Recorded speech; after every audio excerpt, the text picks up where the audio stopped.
my channel. This is me again, JN. And if you're a new kitty, hello! For today's vlog, I'm gonna teach you how I do my cross stitch. So there's the basic method on how you do it, but I'm gonna show you my way. So I hope that you will like the video and stay tuned because I'm gonna give giveaways to the lucky kitties. Diba, Pak? And without any further ado, let's start.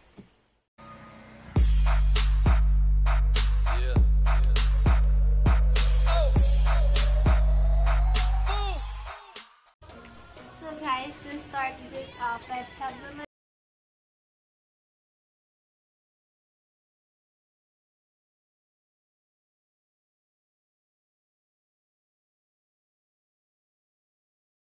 thread.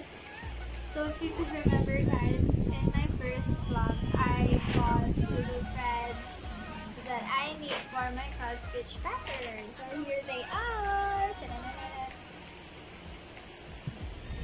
A pen or a marker. Next is the cross stitch pattern. So I have here 4 pieces of paper. The summary, and 3 pages of the pattern.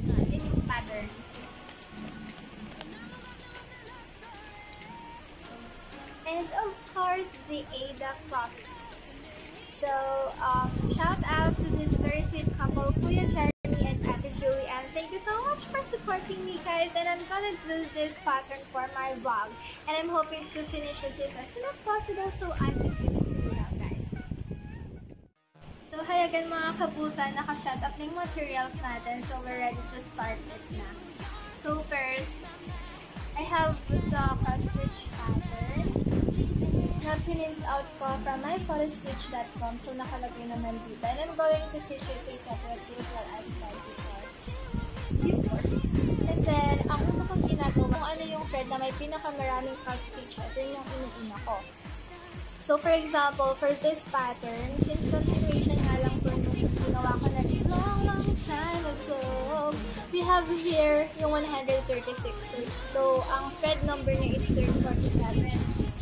So, kung naaalala niyo, yung first vlog ko, yung pumunta ko sa DNC, binili ko lahat yung thread na kakailanganin ko para matapos yung pattern na ginagawa. So, this is 3047. Diba? Ayaw mag-focus talaga. Anyway, so, kukuha ako ng thread kung gaano siya kahaba. Push natin. So, kapag normal, dito siya kahaba. So, kukupitin ko to. Yung DMC thread is meron siyang 6 strands. 6 yan. Basta 6 yan. So, hinahati ko siya. 2. Leaving 3 strands each. So, ayan siya. Pero yung natira, pwede ko pang gamitin sa next pattern.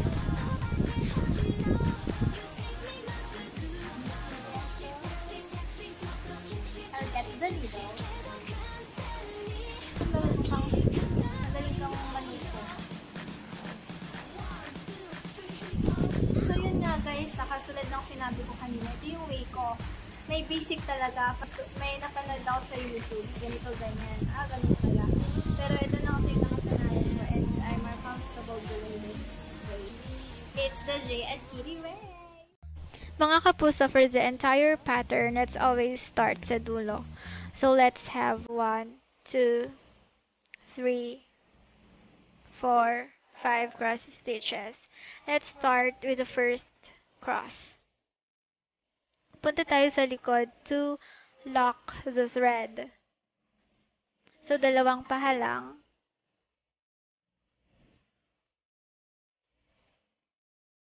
Then another round for the second one, and let's use our finger to stop the thread. Like that. Ayan, lock na siya. Then, balik tayo sa harapan. Then, labas sa 1. Naging diagonal siya, guys.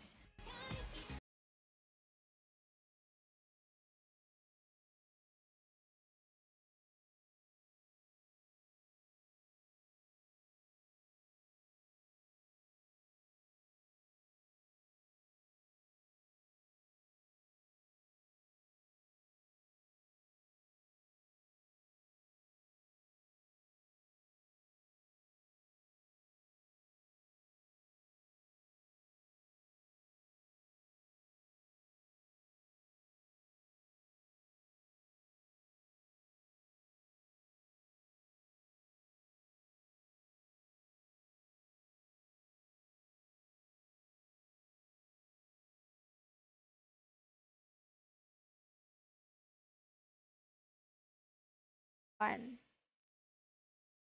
Then, tabit tayo sa next mark. Pasok sa 4, labas sa 1. Tadan!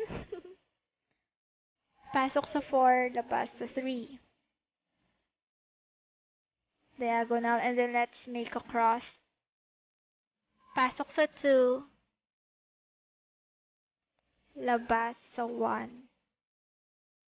Cross stitch number 4 done. Pasok sa 3, labas sa 2. Pasok sa 4, labas sa 2. And for the last one, pasok sa 3. Yay! Daning 5 cross stitches. So for this, I'm going to show you how I lock my thread. So 2 napahalang again, and then another round for the second one. And then lock, lock, lock. Then use a pair of scissors. Pack! For this part of the tutorial, mga kapusa, I'm gonna show you where I convert my picture to a cross stitch pattern. So go to this site, myphotostitch.com. The first one that will appear, and then yes, mga kapusa, it's free. The first thing to do is to select an image. So for example, I'm gonna choose this picture of mine. Then I'm gonna choose the biggest size that they offer, which is 150 times 119 stitches. Then for the number of thread colors, I want this one, the maximum number of colors that they offer. Then make pattern.